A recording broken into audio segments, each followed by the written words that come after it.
We got Eliot Shorr-Parks in studio this hour.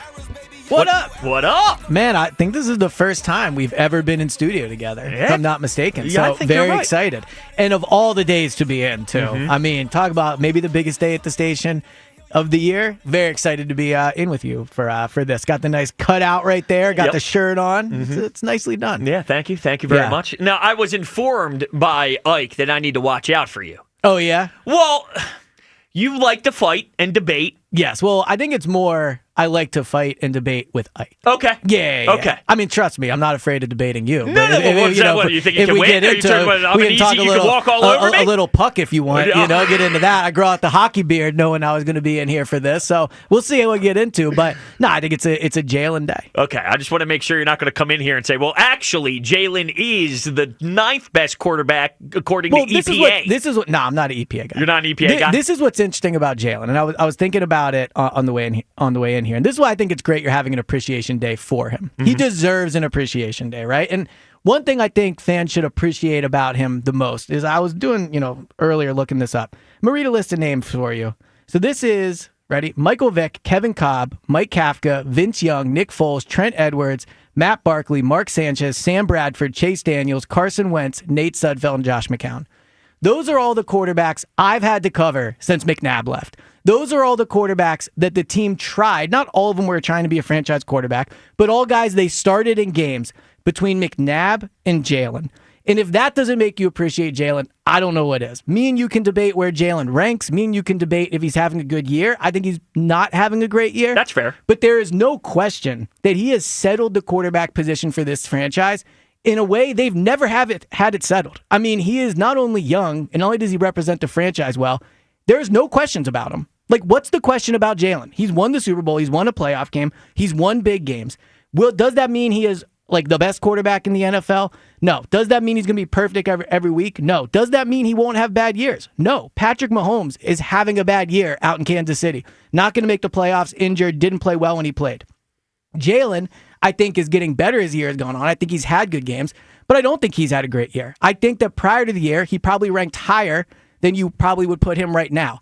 But that does not mean that he's like not the guy or he's not as good as people say he is. Like, I think Jalen has cemented himself in being where he is, which is clearly one of the best quarterbacks in the NFL. Yeah, and what does it say that you can have this much of a down year? Because I agree with you. We've seen him play better and more consistently at that clip, too.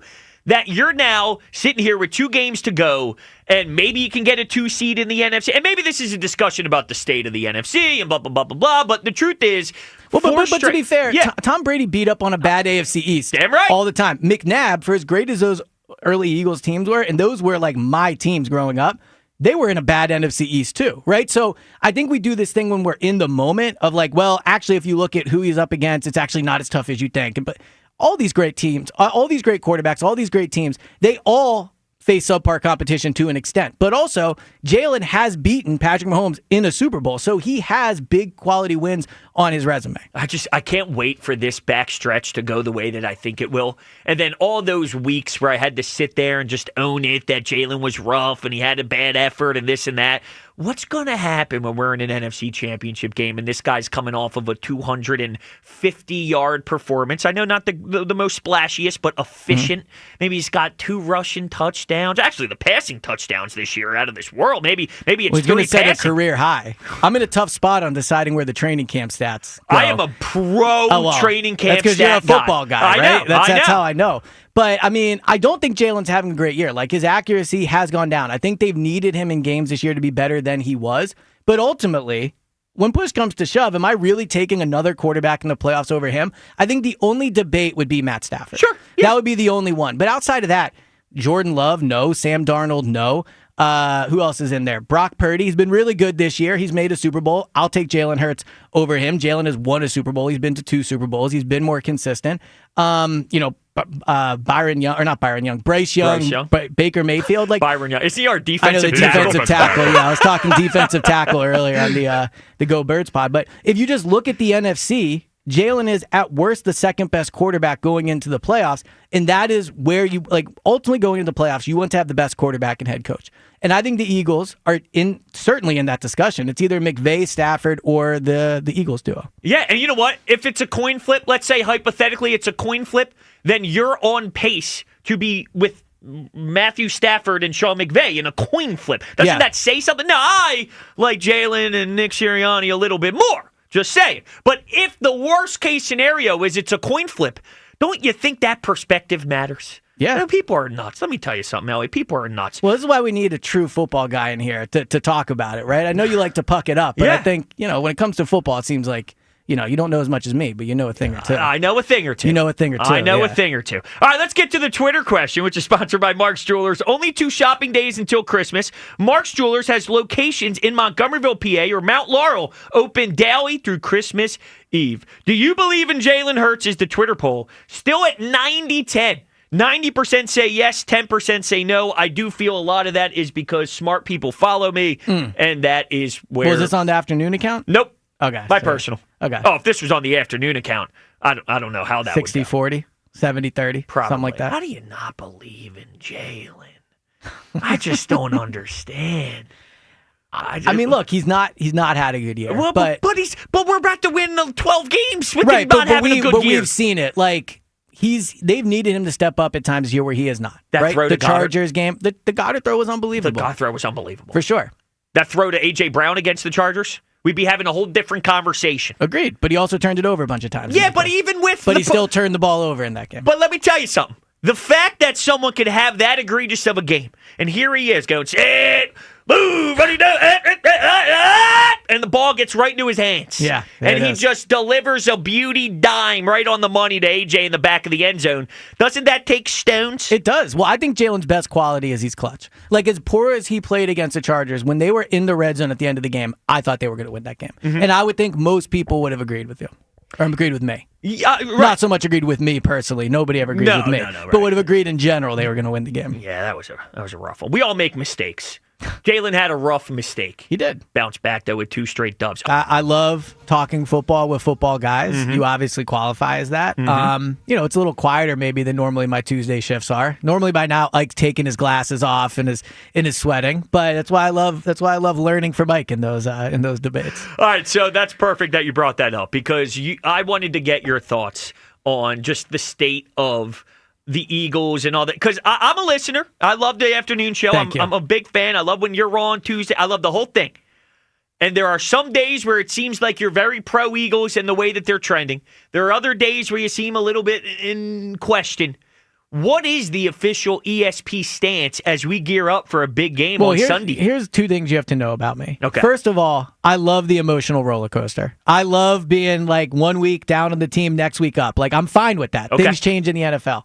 I also think the best minds are willing to change them. If you're going to stick to something throughout the whole year, then you're just ignoring what's happening on the field, right? So there's definitely been times I've been down on this team. But right now, as I sit here on the 2nd annual Jalen Hurts Appreciation Day, there's no team in the NFL I would rather be heading into the postseason than the Eagles. Okay. I think they're improving as the season goes on, like they normally do under Nick. I think they have the best resume of any team in the NFL. I mean, they have beaten quality teams. I know now some of those wins have not aged great, like the Chiefs win and that, but at the time, that's a really quality win. They are defending Super Bowl champions. They have won in the postseason. They have a quarterback that I think is going to be, if not the best in the NFC going in, the second best. Who else would you rather be at this point? The Rams are not going to be probably the top seed at this point. They're going to be on the road throughout the postseason. Seattle, the Seahawks have never won a postseason game with Sam Darnold. Sam Darnold's never won a postseason game. The Bears have never played in a postseason game. The Niners, they're interesting. They're coming on at this point. They have a good quarterback head coach duo. But I think the Eagles are in a great spot. Okay. Now, as we continue to talk about Jalen Hurts and appreciate him on the 2nd annual Jalen Hurts Appreciation Day, you got to get T-shirts. By the way. We need a lot. You need T-shirts. Coffee mugs, tattoos, the whole shebang. Spike needs one. Jalen Hurts Appreciation Day. He's a big T-shirt guy. No, tattoo. Oh, he would maybe do that. You think? Well, so for the bit, it's got to be some kind of wager. If they win the Super Bowl, you could talk Spike into a Jalen tattoo. I think fairly easily. Hold on, I'm writing that down in my notes for 4 o'clock. If they win the Super Bowl, 4 p.m. Hold on. The issue is it's likely. Ask Spike tattoo. There you go. Jalen. Okay. That's how it's done right there. Hopefully I remember. Here's another question I have for you, because I was asking Luke this before the show. Do you think the Jalen haters, do you think it's a very loud minority in town? Or do you think there's actually a really good amount of people that truly disrespect him? Because I think it's the latter, but I do wonder sometimes, am I screaming at 10% of people and I'm allowing that rage to bother me when it's such a small minority? They're just loud. Yeah, so two things. One, the former and the latter always confuses me. Okay, to be completely honest. The second. Okay, there we go. The second. The second. Right? Because now I'm throwing you off. Yes. But here's what I would say when it comes to Jalen. I think that there are more Jalen supporters in the city than there are detractors, for sure. But I also think the detractors are not completely wrong. Like Jalen is a very but he's a very interesting quarterback. The resume is Hall of Fame worthy. Jalen is on a Hall of Fame track. Here we go. But we also do watch the games and see that the passing offense struggles with Jalen at quarterback. That the offense they run sometimes is not they have to run a certain offense for Jalen. But I think where the detractors miss it is every quarterback has issues. And if there was any other quarterback in this, like if Josh Allen was the quarterback, right? Mm-hmm. We'd be saying turnovers. Never gotten it done in the big game. Turns it over all the time, right? Mm-hmm. Like that's his problem. Like you can't win with a guy that turns it over that way. And you can't it's like McNabb. Honestly, we probably view him like McNabb. He can get you guys to the big game in the playoffs, but he can't win it. So it is fair for Jalen detractors to bring up flaws in his game. Where I think they miss it is we are never going to have a quarterback in this city more perfect for the job than Jalen. This is just excellent radio. Just facts. Excellent radio. All right, we're going to get back to the phones. You did mention, though, something at practice. Was there some news at practice? Yeah, so I'm not at practice because I'm here with the second annual Jalen Hurts Appreciation Day. But apparently Lane Johnson not practicing today, which is very interesting because there's been reports that he was going to play. I feel like Lane has hinted a few times on social media that he is coming back as an official emoji reader. He has certainly put out some eye emojis, those type of things. But Jalen Carter's practicing like people thought.